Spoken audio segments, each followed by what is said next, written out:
Brother, are you all right? No, I am not all right. I just shared a bottle of Kanar with Damar. That rhymes. You're drunk. Of course I'm drunk. Oh, good afternoon and evening, everyone. Welcome to the show. Why the visuals took so long to come up, I don't know. Gotta love OBS sometimes. But we are here. We have the majority of the crew together, but I don't know. It seems like someone stupid somewhere decided to do something to cause Furball to have to be stuck at work this weekend. Anyone have any idea of anything major that's kind of gone on the last week or so that would cause that? Not at all. I don't know. It's just... I'm sure it'll blow my mind when it comes to it.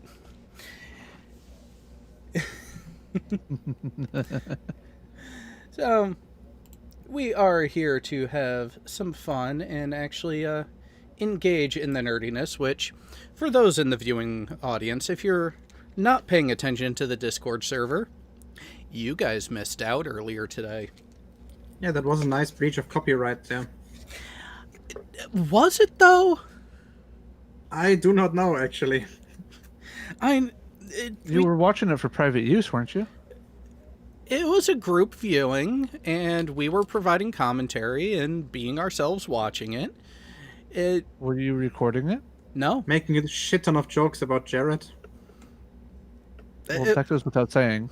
Well, and we can't forget the comparisons between you and Kirk there towards the end of it too. Oh no, Jay, I have a feeling some of that commentary will come back around.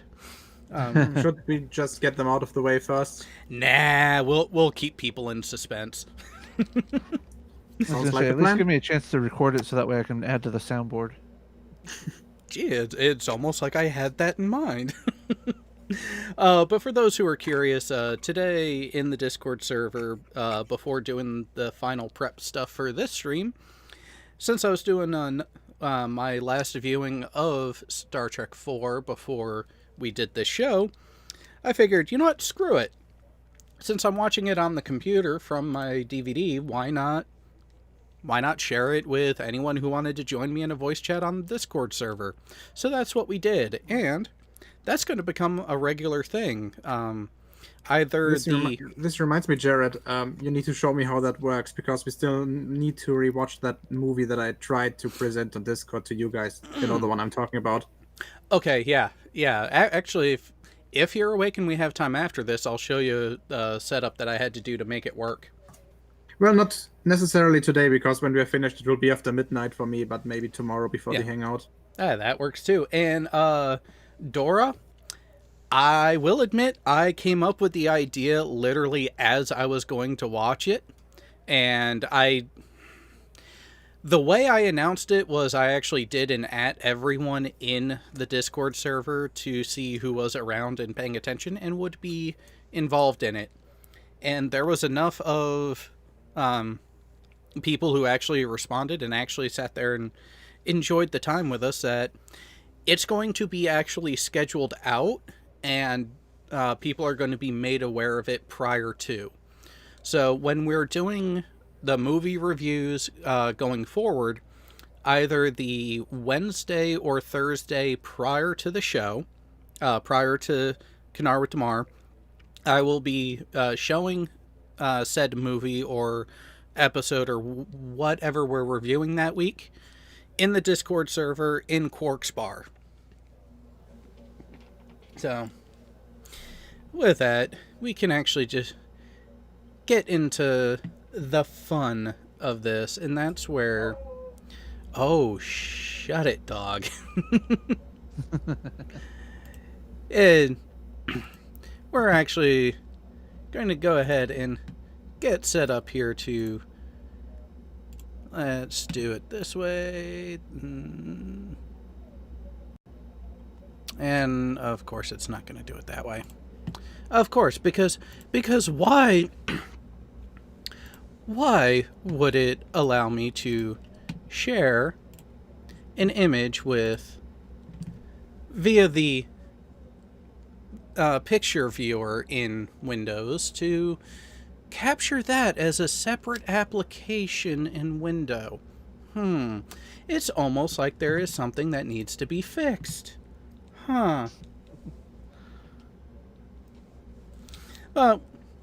With that, I actually will go ahead and give Paramount Studios credit, because before any part of the movie actually begins, this is actually what was shown both in theaters and on all video releases, because during production of this movie is when the Challenger accident that claimed the lives of those aboard it happened.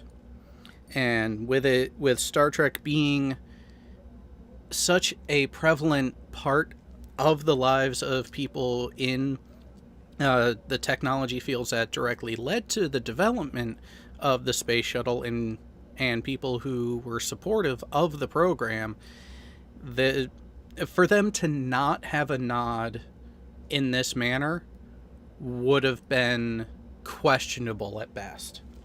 Yeah.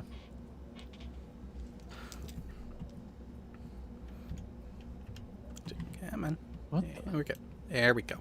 And of course, for those who don't know, we are talking about this week the Voyage Home, the third installment of the closest thing to a true and direct linear progression of installments from Star Trek that is not a 2-part episode. Wouldn't this technically be a 3-part episode if we were to make it into episodes? It would have been in that case, yes. But for when you look at the movie installments and when you look elsewhere in Trek, and even in some other sci-fi franchises, you don't have the rapid-fire timeline progression that you do here. Yeah. For those... The last 10 episodes of DS9.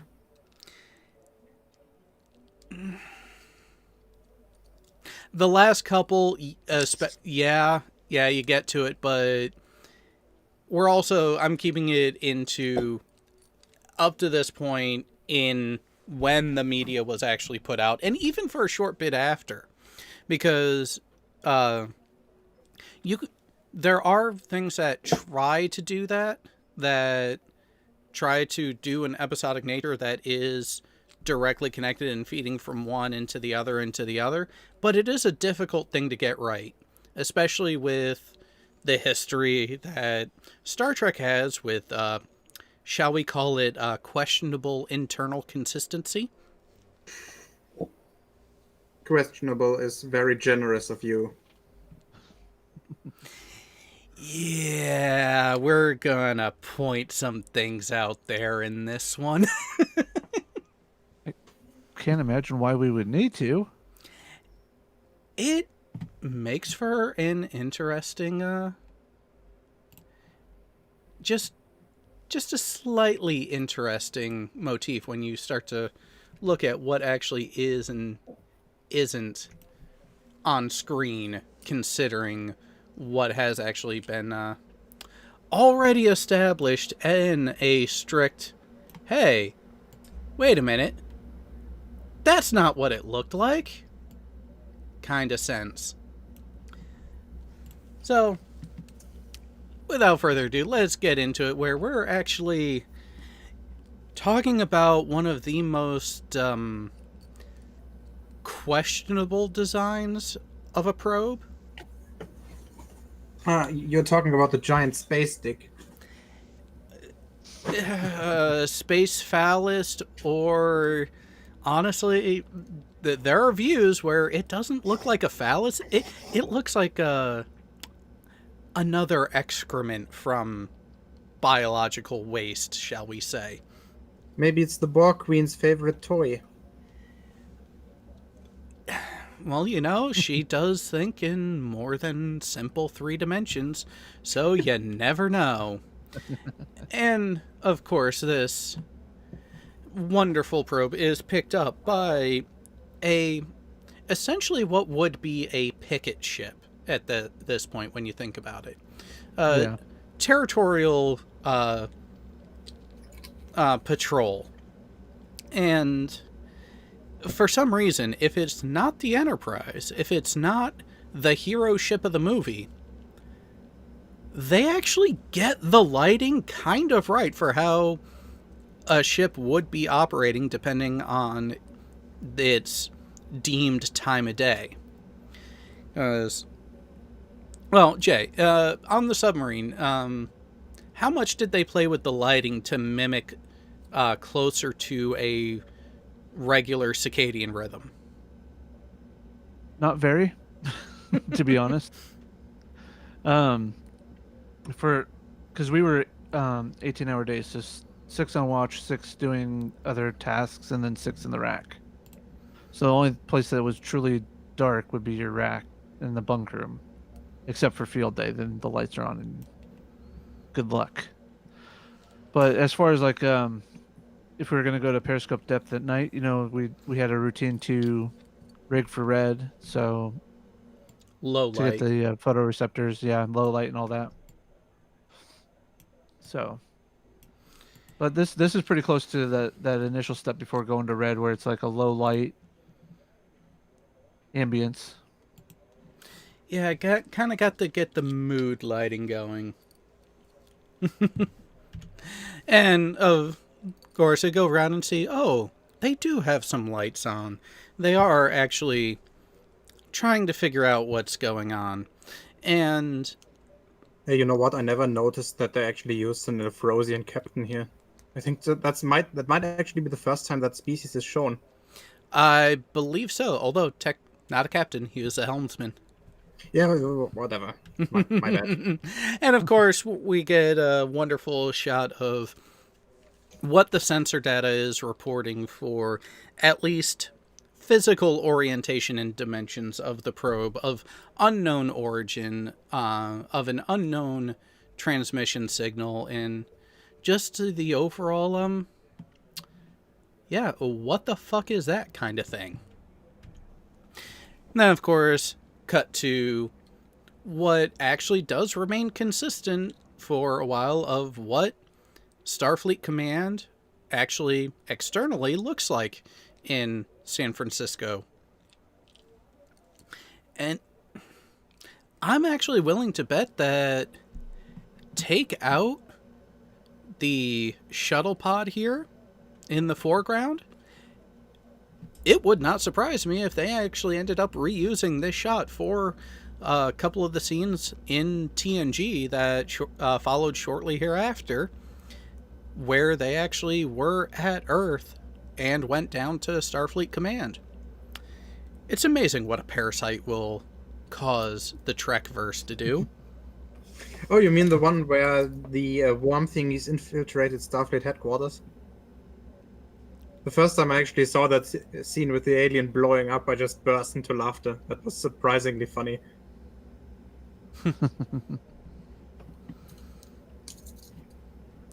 Bo, not sure what you're talking about. You should be seeing the view screen and the images. Which, speaking of reused footage, hey, at least though, they dressed it up. They did make it look like it was recovered, and actually was being used for analysis. But here's the question.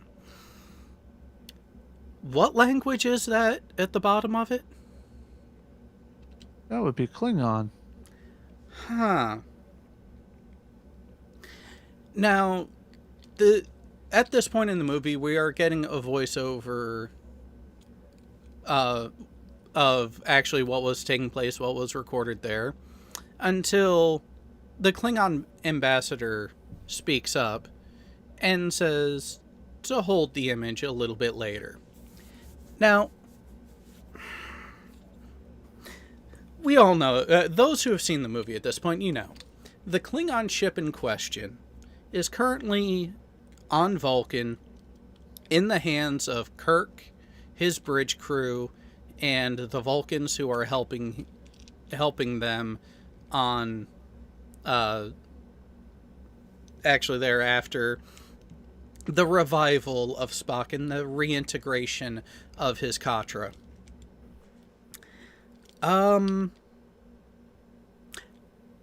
How the hell did the Klingons get that footage? They could have had another ship cloaked and it picked up the black box when it had a chance. Maybe they just picked up any signal that they got from Enterprise and relayed it everywhere. That they're in auto communication with Kronos.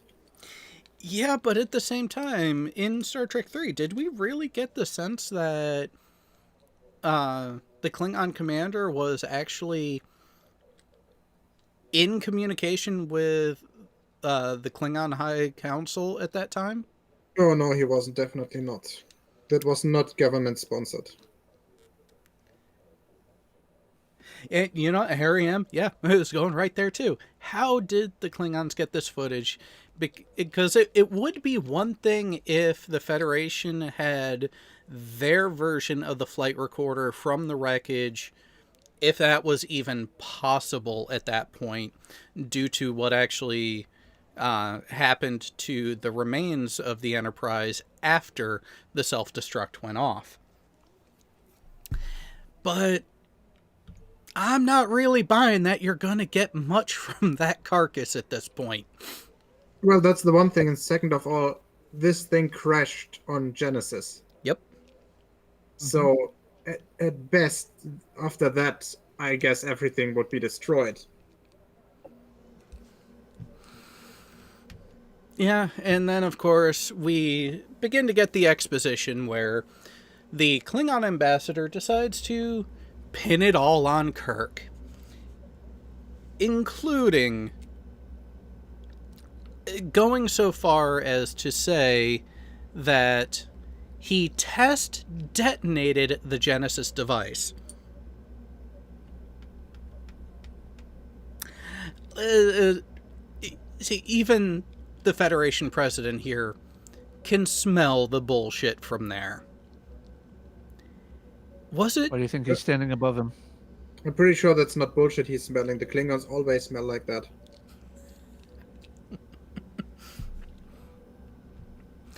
But then, gotta love the timing. Who just happens to show up and speak up on behalf of the accused? Oh, that would be the Vulcan ambassador to Earth, Sarek.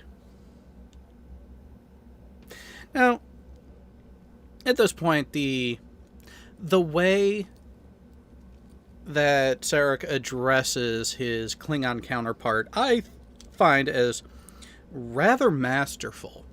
It's almost as if Sarek has spent so much time around humans, he has picked up a few of their traits by proxy. You mean, being immersed in a culture, you kind of learn and pick up traits of that culture? Say it ain't so. Well, it was. Also remember that he's married to a human. Mm-hmm.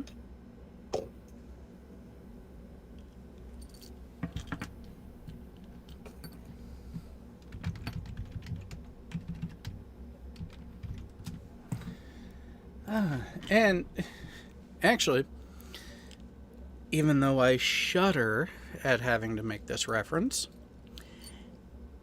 it was actually well handled in the JJ verse in the beginning of the Kelvin timeline. Why that actually ended up happening.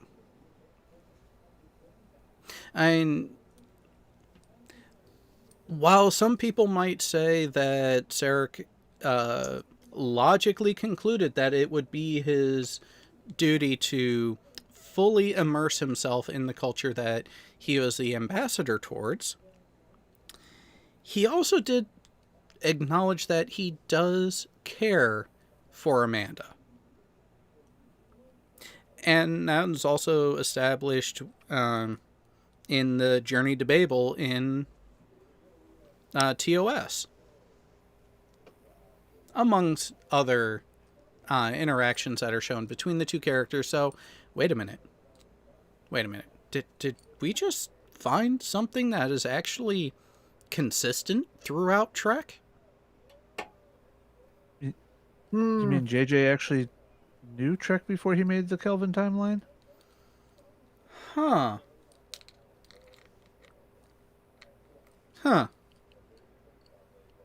Funny how that happens.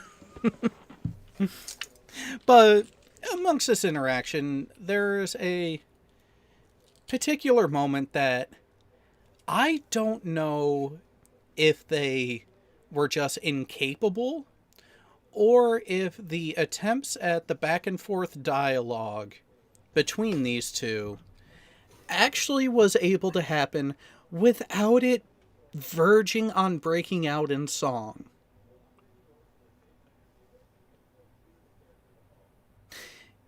Because, for those who don't know, the interaction I'm referring to directly is where Sarek lists off all the things that the Klingon crew did first. And Sarek asks him, do you deny any of this? And the Klingon ambassador, almost in song, responds with, I deny nothing. It's like, is that really the best way that line could have been delivered? Well, he had to give it an air of pompous arrogance towards the Vulcans that they deemed to be a weak race because they don't go charging into the heart of battle with their emotions. But Sarek told Burnham in Discovery to give the Klingons a proper hello by firing first. I know. Oh, wait. Never mind. I just remembered which show that I was referencing. Actually, that probably just happened because the person that wrote that episode is used to firing first. And Probably prematurely. as a quick fire. Oh. After that, the really pointed bit is that the Klingon ambassador asserts, we have the right to preserve our race. And very pointedly, Sarek shoots back with, do you have the right to commit murder? At which point, the rest of the council just gets in a tizzy because apparently they are just now finding out that it was a Klingon crew that was responsible for the destruction of the USS Grissom and the death of a then noted scientist of the Federation, David, Kirk's son. And yet, the council chamber is acting like the audience of a Jerry Springer show, almost. But Jerry. yeah. Or what would we call it? Who's the ambassador in this one? You Or mean not the ambassador? the Federation president at this time? Yeah. Which I have to say, I'm surprised they went with a human, at least human-looking, president. Although, after this instance, how many times is the Federation president actually depicted on screen? I think one other time. This episode in total? I'm thinking twice. Yeah, I think 3 times in total. because During this scene, then during the time when they sent the emergency message, and in the end at the trial. no, I'm talking the character themselves outside of Star Trek 4. How many other times have they actually shown the Federation president? I can remember in Star Trek 6, Right. Yes. and Frozen. and then you have in DS9 the 2-part episode where Yeah, home. Jared, what was the name of this guy? Yarish Inyo, I think. Yarish Yeah, Inyo. Yarish Inyo. Let me check. I think there was at least one more. And that's what I'm trying to remember, because I remember those two, and I don't recall a third. But again, I mean, could be wrong. technically, we've also seen. Does seeing Archer count in the last episode of Enterprise? But Archer wasn't in the position of UFP president at that time. That is correct. So, Yep, according to Memory Alpha, we've only on screen at least seen Yarish Inyo, then that guy, and the Elfrosian president. Which, by the way, who was played by Kurtwood Smith. Just saying. yeah. His first appearance, I think. Yeah, should have been his first appearance. And also a return appearance of a character we will be introduced to in a short while here on the show. But the overall end of this interaction at this point in time does show something that I find to be rather poignant with the political climate at the time that the movie was written and made. Because the Klingon ambassador very pointedly says, "There shall be no peace as long as Kirk lives." Yeah, that stupid P embargo, seriously. We need those fucking Ps.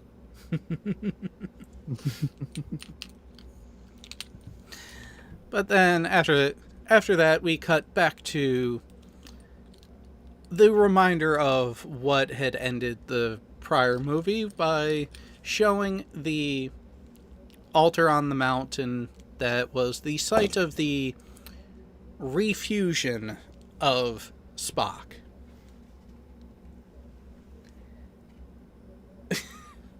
Dora does have a point. Dave needs it, allegedly. Or is it supposedly? Probably, though. But we then end up taking a look at what would be a rather natural setting for a landing pad. I wonder why they have it in a nondescript location. And we are reminded the manner of travel that the crew is going to be embarking on. Also, we are reminded of the fact that in this shot, the ship appears way too small to be fitting those whales. Yes. Just saying. So in terms of size, that's actually really badly done in Star Trek 4, in my opinion. Wait, you mean there's inconsistencies within the movie? Yes. Oh. What a shocker, right? Exactly. Although I will give them a little bit of a literary nod here by the chosen name of the vessel that they're in. But what they netted bounty after that snack thing. Well, what I find interesting is who it was that actually came up and suggested the name. Supposedly. Bones.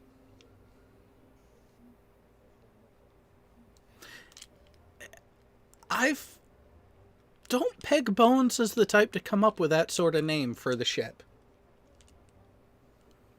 Kirk, maybe. Spock, probably. But how often have you heard Bones referencing major literary pieces to this point? Not very often. And then, of course, we go through and we get a vote of a question that initially is not given to us. But there is something rather distracting here. Who the hell decided to enlarge a cashew, cut it in half, and give it to the Vulcans as headgear? Oh, those things. Well, actually, that cap is used to hide their genitals. But I thought their genitals were in their fingers. No, it's the same thing with the Smurfs. Why do you think they're wearing those white caps? Oh, so they really are mushroom heads. Yep. At least the male ones. But speaking of the wonderful consistency from movie to movie, what rank is Scotty wearing right there?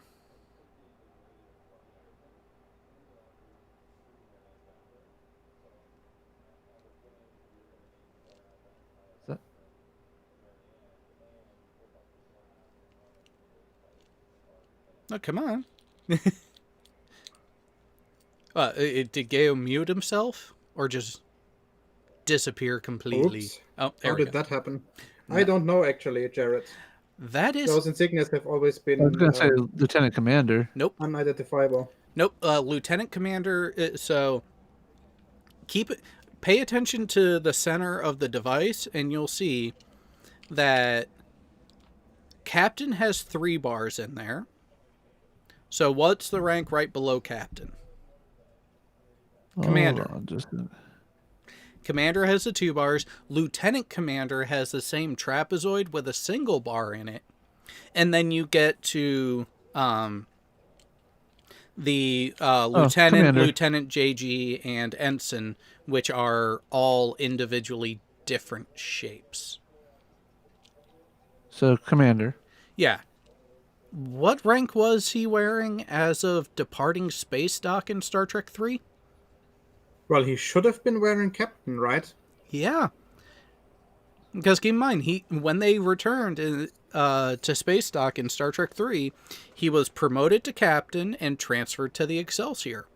So he was wearing the Captain rank insignia when he left the Excelsior right before they stole the Enterprise. Maybe he was Well, just rocked. Maybe, maybe he just didn't have time to update all of his clothing. And since they were on the Enterprise, he maybe had some of his old stuff left in there. In his quarters. So he ran from the bridge after putting in the self-destruct sequence. He ran to his quarters, then to the transporter room, and left the ship. Hey, do you have a better suggestion? Yeah, the production crew fucked up. I'm talking about In one universe? that's inside the Star Trek universe that would kind of explain it. No, I know what it is. He is preemptively taking the reduction in grade already. That's where I was going towards it. And he got the rank insignia from someone there on Vulcan. But, again, why would you automatically do that if your focus is on trying to understand the ship that you're on? Especially when he even says, damage control is easy. Reading Klingon, that's hard. I actually got a screenshot from the end where they have Spock. Spock just got his Katra and he's walking through the group. Mm-hmm. Yep, he's still wearing his Captain. So yeah. And speaking of Spock, after this meeting where they did take a vote on whether to literally run away from the Federation or go back to Earth and face the consequences of their action, which they all voted in favor of going and facing whatever punishment that Starfleet deems for their actions. So they're expecting the worst. They're going back knowing, yeah, we broke a lot of rules. Yeah, we screwed up big time. But at the same time, we need to face up to what we did. Yeah, but let's be honest. What's the worst thing that can happen to them? Penal colony in New Zealand? Sounds fine to me. Or the moon. Well, that still kind of sounds fine, I guess. True. But after looking up and recognizing why they're there in the first place, we then get a precursor to what some people would call a computer scientist's wet dream. Multiple interfaces doing multiple things at once, and one interface to control them all. At which we get a glimpse into the mental retraining that Spock has been going through. And here we get one of my favorite scenes. One of my favorite interactions. Because the computer decides to be a complete dick to Spock. How? By asking one simple question.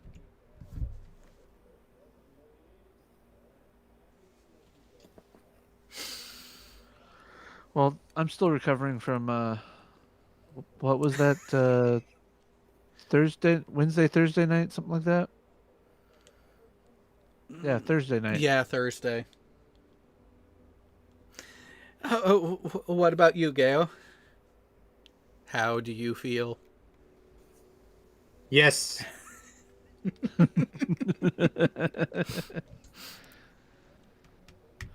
And which point, Hey, don't because... you want to ask Steve how he feels? Oh, fuck Steve. But the timing, amongst everything, as Spock is there giving a quintessential Vulcan look of puzzlement at the question as it repeats in one of the most lovely robotic voices that you could ever imagine being utilized by 23rd century technology. His mother shows up and actually asks him, what's the problem? To which, as Dora alluded to in the chat, the question seems irrelevant to Spock. At which he is puzzled at how to even contemplate an answer. And it's at the time that we get confirmation that the retraining of Spock's mind has been in the Vulcan way. But the computer knows that he is half human, as he is her son. So the question is not whether he has feelings.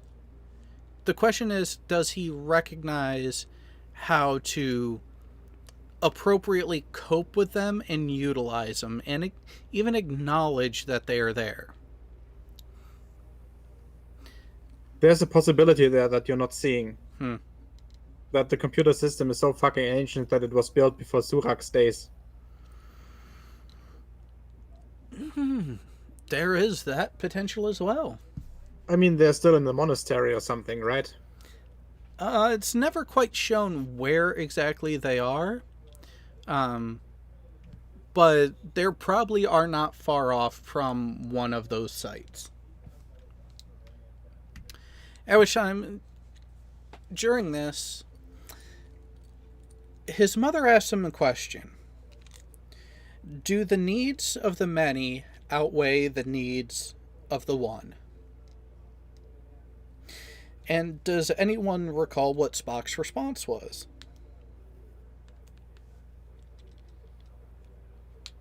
I don't think you were in there watching it at this point, Gail. No, I joined later. Yeah.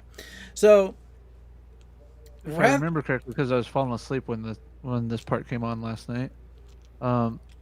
Doesn't he say that the needs of the many always outweigh the needs of the one? Not in so many words. His exact response is, I would accept that as an axiom. Yeah. So he recognizes that being the case. To which his mother reminds him that, well, then you are here because of a mistake. A mistake made by your flawed, feeling human friends. Because to them, the needs of the one, you, outweighed the needs of the many. At which point, and such the natural transition that is noted for in the written dialogue of many sci-fi series.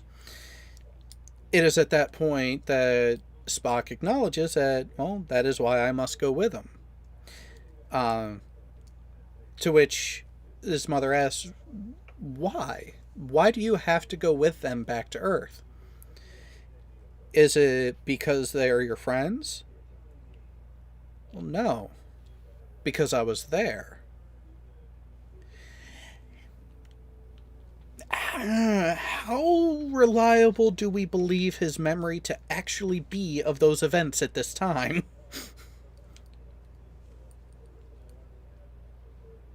Let's see here. Not very accurate, but then again, it is Spock, so it can be very accurate. But somewhere in between, as he is still literally refinding himself. And S2000 GT? Just wait. Because there's a screenshot that I took that poses something rather entertaining. But of course, after this, we then are taken back to the USS Saratoga, the Miranda do-all, be-all class of ship that is effectively useless yet amazingly effective. Wait, the Saratoga is Miranda class? Yes, it is. That one? Yep. Oh, okay. I thought it was a Constitution class. Nope. Whatever. Nope, that was the Yorktown. We will get to that one later. I know about the Yorktown, but I thought the Saratoga was one of those as well, but whatever, I could be wrong about.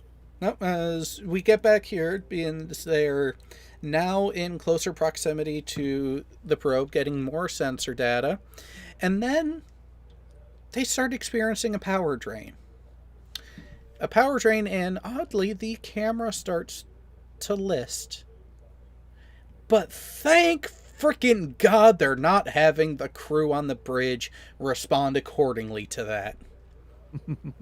And as more and more of the power supplies of the ship end up failing, and the power reserves are also on their way to depletion, with thrusters being neutralized, we get this wonderful view in the emergency red lighting of the helmsman just giving us that look of fuck.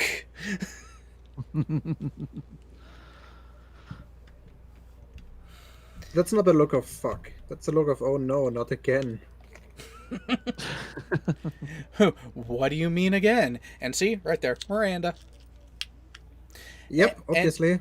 And during this, we actually do get to see the exterior lights going off and on in a pulsing manner, seemingly because of the power drain in response to the transmissions of the probe.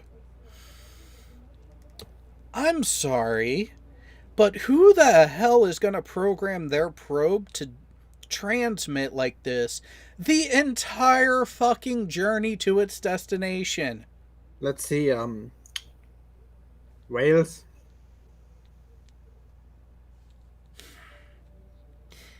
But why? That's yeah, space whales.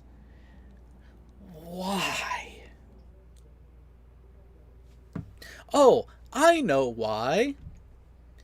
To make these guys freak the frick out. Yeah, I know. Narration devices and trying to look for logic in something that is inherently illogical. But I'm curious. I didn't know that there was a direct relation to Cisco that was an officer in Starfleet. Many, many moons before him. Well, we don't know the name of the guy. Not yet, but we do find out in not the next movie, but the one after. That's true. And by the way, for the people that don't know, the actor on the right is the same actor that later played Cisco's father. Brock Peters, good actor. Yes. And here they're starting to actually address the reports of what's going on with the probe that is heading towards them. And finding out that every ship that gets near it experiences a major power drain that ends up risking not just the functionality, but the survivability of the crew that is aboard. You know, I really, after playing with the Universe Sandbox 2 yesterday, I really want to change that screen in the background to have that animation going. Sorry, I couldn't resist. Well, and this is where we end up getting the reports from the USS Yorktown. Undisclosed location, but because even their reserves are critically low, we find out that the chief engineer is attempting to manufacture effectively a solar sail to try to gather enough energy to at least keep the life support going. And the captain has high hopes that it'll be successful. Dead. So fucking dead. And then we cut to yet another wonderfully lit view of what is making its way towards Earth with unknown purpose, unknown communication, because everything that gets close enough starts shutting down. And we cut back to Vulcan, where they are doing final preparations of the Klingon vessel before the crew departs back to Earth. Notice something off here? Yeah, the cashier's backward on that guy's head. Aside from that, there's something weird about the bridge geometry. The entire fucking thing has been redone. The entire layout of the bridge has been refashioned. Fuck's sake, I never noticed that one before. It looks like it's the start of the set build for Star Trek V's Klingon bridge. Well, correct. So, this layout of the Klingon bridge is actually what does end up fitting in with the follow-on continuity of Trek. However, the way it was actually laid out and the way it was physically arranged and built in Star Trek 3, not even freaking close. The ceiling was higher. The captain's chair was up on a pedestal that had the captain's feet at the same level of the head of his crew, literally in a semicircle around him. So if he needed to, he could kick them in the back of their head if they weren't doing their job right. Or just blast them and vaporize them. They prefer their hand-to-hand combat, or in that case, head-to-foot combat. Oh, I know that. But there are times where it's warranted to blast them. You know, when you're trying to give them a warning shot. Oh, Bullionator says that's not the same ship from Star Trek 3. It's supposed to be. And that's the problem with the way the bridge looks and is laid out, is that this is supposed to be the ship that they commandeered from orbit around the Genesis planet, which then quickly thereafter ceased to exist as a planet.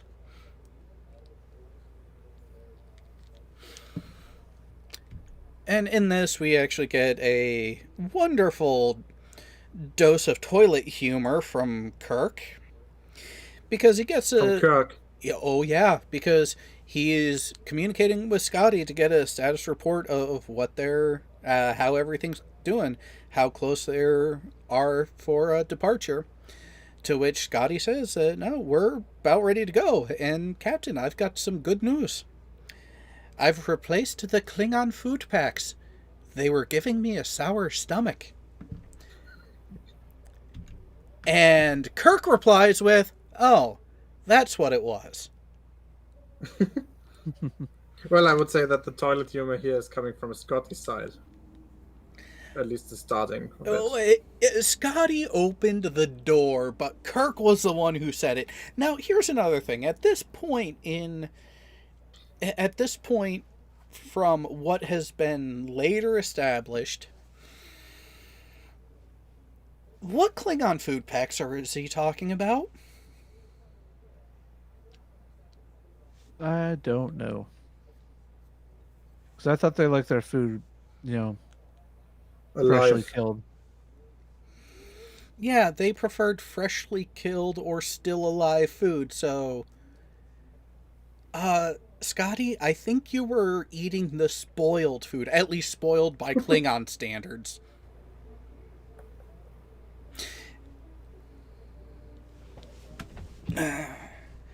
And then, of course, we get back to the bridge, and here we see Lieutenant Savick saying her goodbyes to Kirk.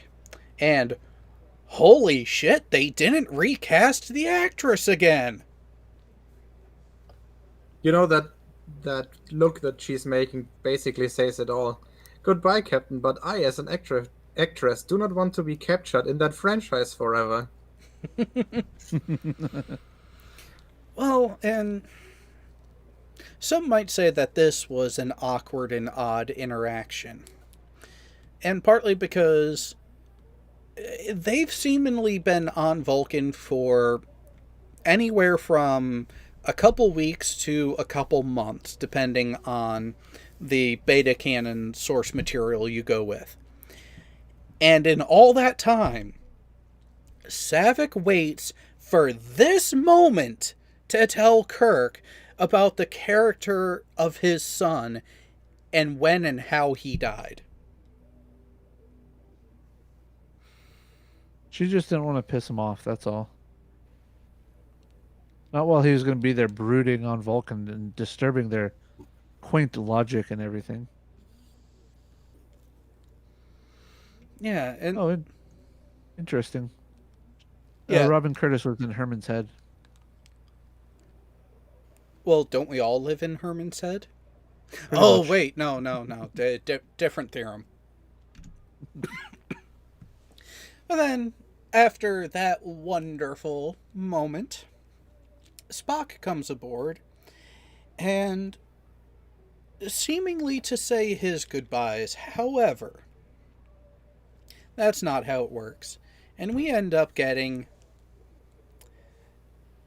one of the most enlightening conversations that you can have with the person who took your virginity. Second virginity, by the way. Is that kind of like second breakfast? Mid-breakfast.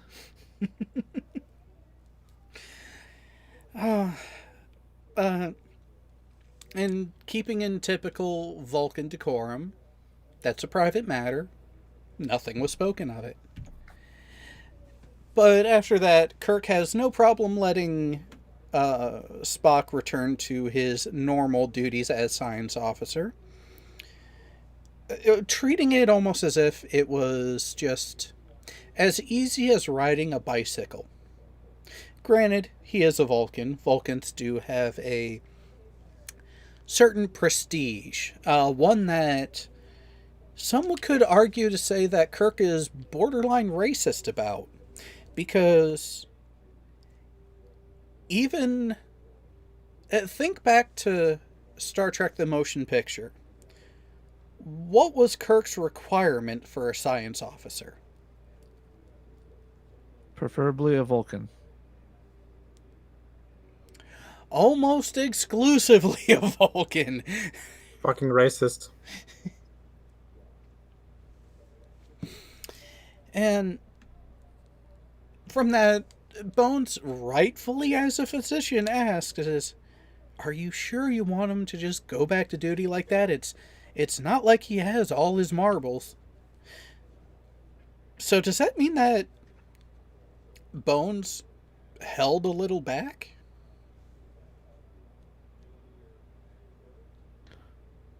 Possibly. Or maybe Bones has been following his relearning process and isn't quite satisfied, especially after that how do you feel incident. Although we don't see him there, but speculation. Speculation and reasonable in that aspect. But then we get one of the more wonderful beauty shots of the Klingon bird of prey taking off and making its way out and off of Vulcan so that everything can move along.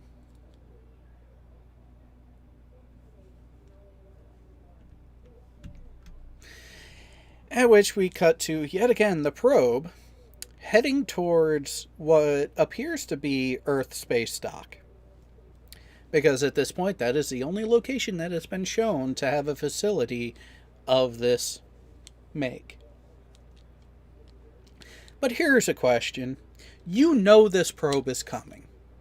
You know far enough out what its destination is calculated to be. And it is not moving at a high warp. So, why the hell are they just now waiting to launch all the ships available to do something about its arrival? It's because they learned from the U.S. Navy.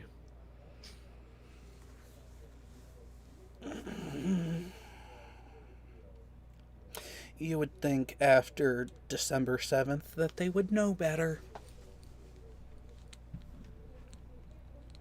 But in here we get a nice shot of the Excelsior still in space dock. But here's a question. Has it been fixed yet? We may never know. At least not since everything in there is losing power. Now here's a question. We can kind of make out the remains of one of the shuttle pods there that had just lost power.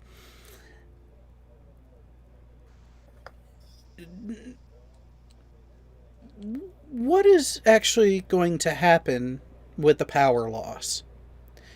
Is it really just going to stop in its position that it's at when it loses power? Because keep in mind really that want to ask that question. because keep in mind, the Saratoga, the only other ship that we've noticed, said that all their thrusters are neutralized. If that's happening here, are either of those ships going to be able to stop on their own? I think Dora points it out quite well in the chat. Yes, quite well. Inertia is a bitch.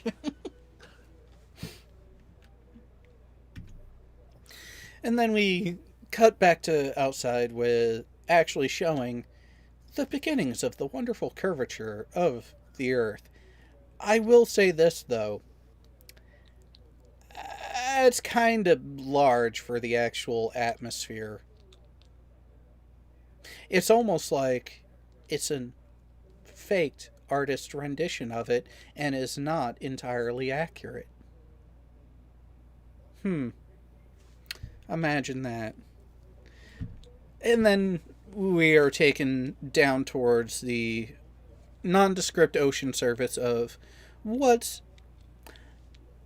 is being wreaked across the Earth because of the probe and what the probe is trying to do. And before getting much more of an explanation, we are taken back to our wonderfully captured ship and the crew en route back to Earth, where they start getting all the warning messages of everything going on after getting no response from Starfleet Command as they're making their journey and intentions known.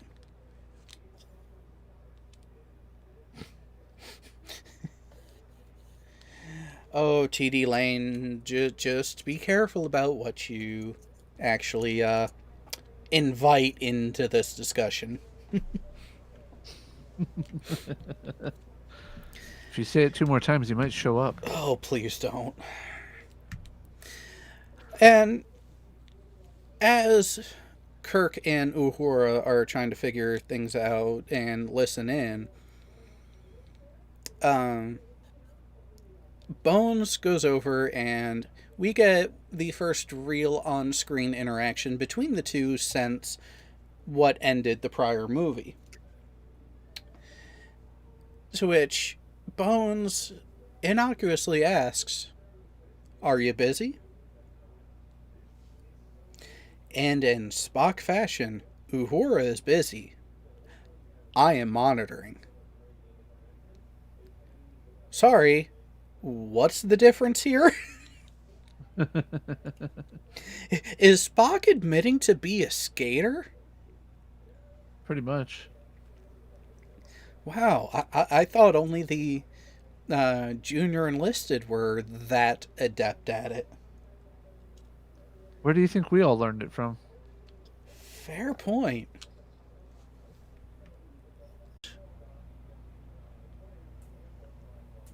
Maybe There we should, go. should just interrupt here.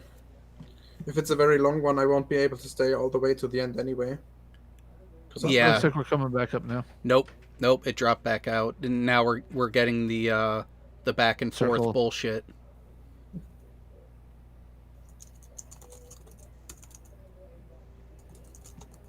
Yeah, might have to pause it there. I mean, we did hit about the hour mark. Wait a minute.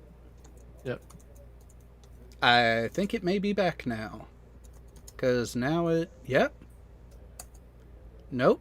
Now it's dropping off again. Fucking hell. For fuck's sake. Fucking hell. It looks like might have a YouTube issue. Or did. Oh, nope, you're live.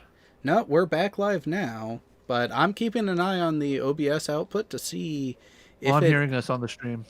Yeah. Oh, no, I recognize that because looking at the screens, but before we were getting a back and forth, but now it seems to have honed back in and is staying steady. All right.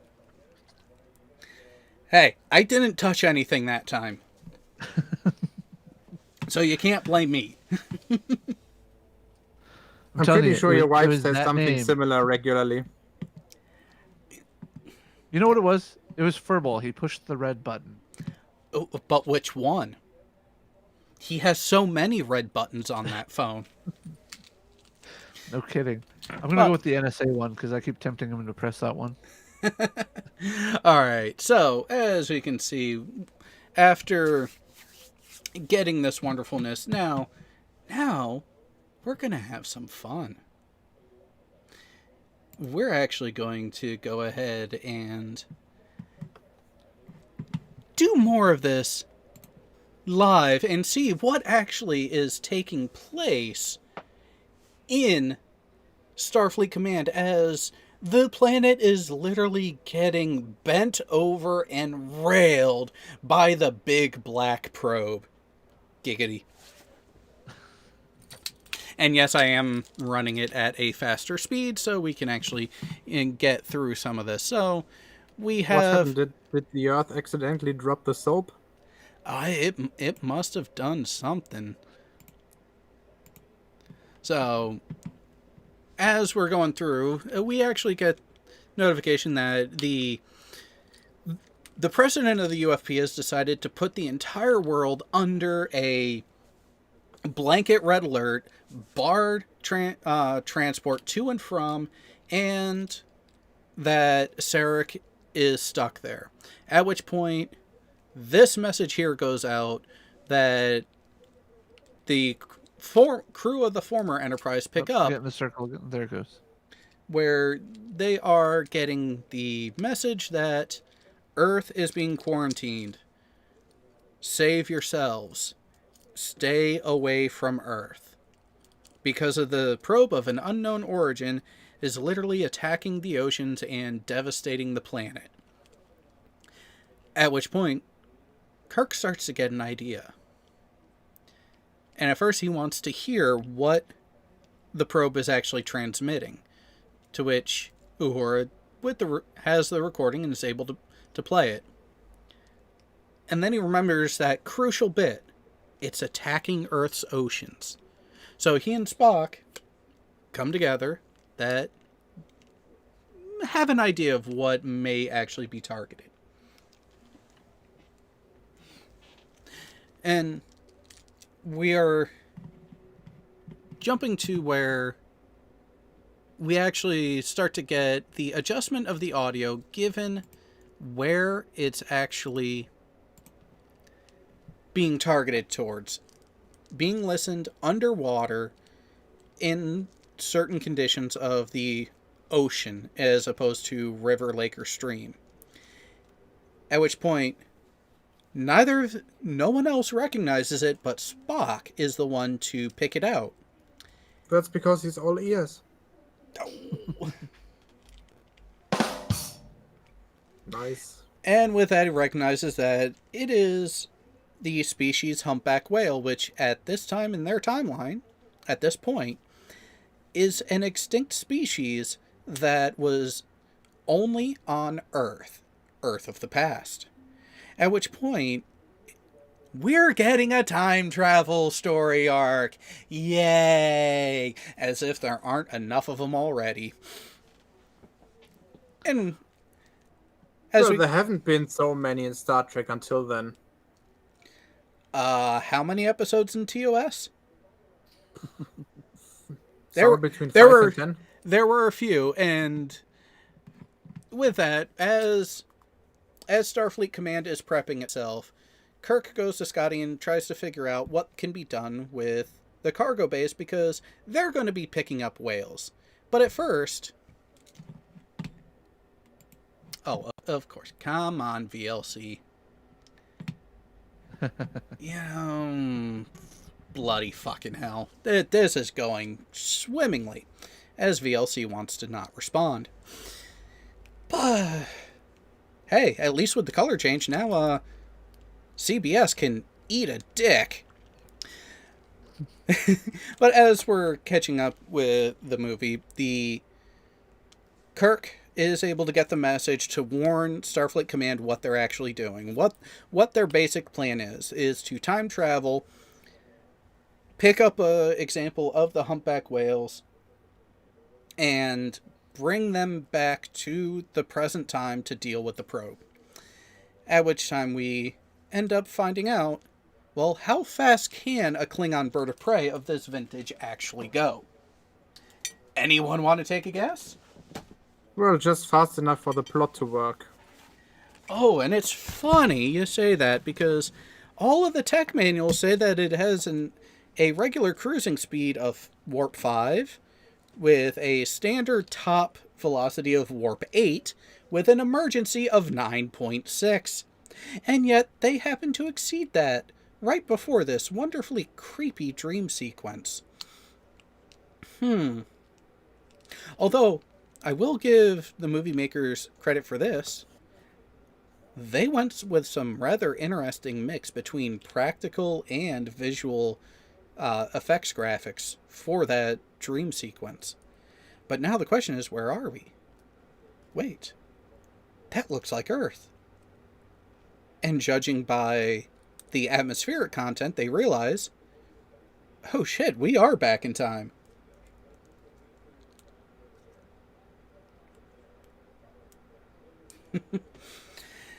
And they recognize that there's a problem after... Alright, now VLC is back. So, let's go. Or not. Fucking blue wheel of death on the mouse of it. Oh well, we can keep it playing because here's the major plot points we're at this point.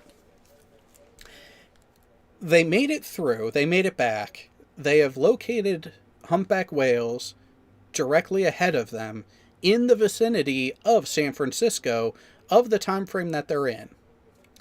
But there's a problem. The Klingon dilithium crystals do not handle time travel well. So Spock recommends... Wait, stop. Was it specifically mentioned that it was the time travel or just driving too fast, basically? Scotty said it was the time warp. Klingon crystals do not handle the stress as well, and has gone into a decay, while Takei is at the helm interesting how that works. And with that said, Spock actually comes up with an ingenious method. Trapping high-energy photons from a nuclear reactor from a naval ship to regenerate and reconstitute the Matrix. And here's a question. Those guys see that. They witness it landing and that whole bit of funkiness. And they just nope the fuck out and don't tell anyone? Come on now. You know that they would have gotten pissed drunk and started telling someone somewhere. Yeah, but even if they did, who would believe them? Yeah, fair point. And as we now have Ninja Spock walking around with Kirk trying to find some money so they can actually, do stuff and get the materials they need in order to craft the cargo section to hold the whales and a fuck ton of water to keep them actually safe and kosher on the way, we get an interesting use of deductive reasoning and a wonderful display between Kirk's perceptive nature and Spock. But what does exact change mean? We may never know. And yes, this was accurate marketing for the day. And VLC. Stop. I can't. Oh dear. See? Yeah. Okay. Well, that's annoying. Very. Because Maybe your computer needs more energy from the nuclear vessels. no, or it could do that. And end up bringing it back up and then...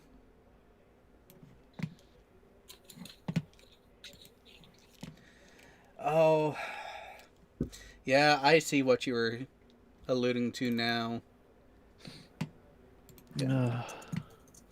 Come on. No.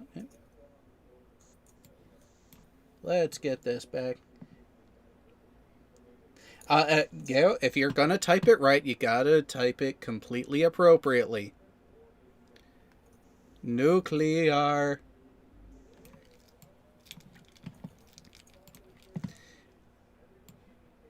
And as media. Let's get back into the DVD. Oh, of course you want to minimize to that far. Yay, look at that, people. I think we're down again.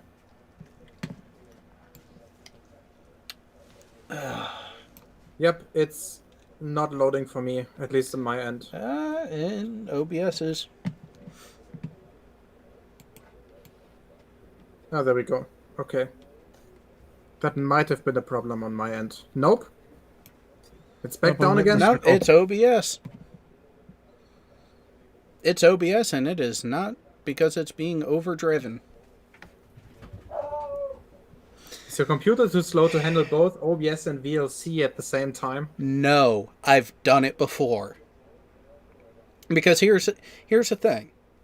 The issue with OBS right now is not a CPU usage issue. It's the output is dropping off because the reception end is rejecting it. Okay, then it's not an OBS issue, it's a YouTube issue. Yep. Because my CPU usage, even with the video playing, is only going between 7 and 10%.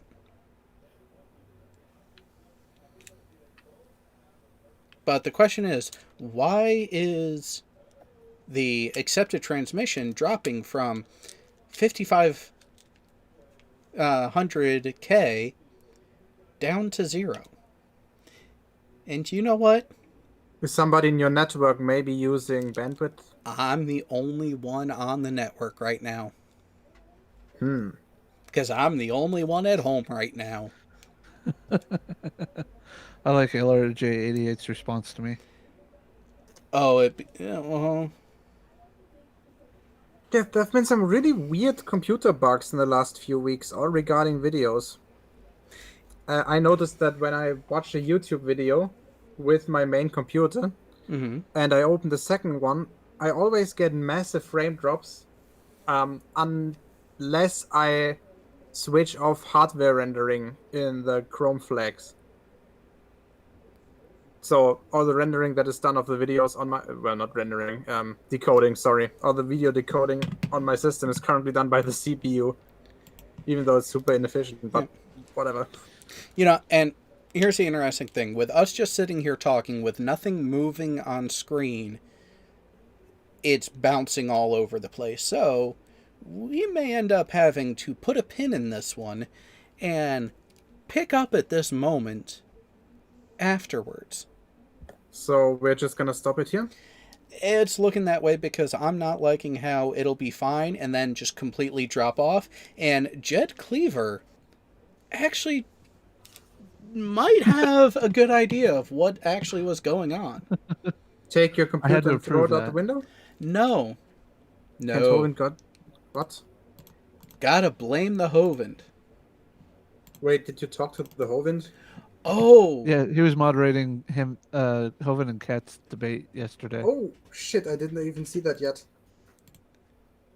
Okay, here's something I gotta do tomorrow morning. Yeah. Oh. Be ready for it because it is 2 hours of beautiful destruction of Kent. On And whose channel? Marvel Girl. Oh, okay. And this is the debate that was originally scheduled to take place either just before or just after Christmas.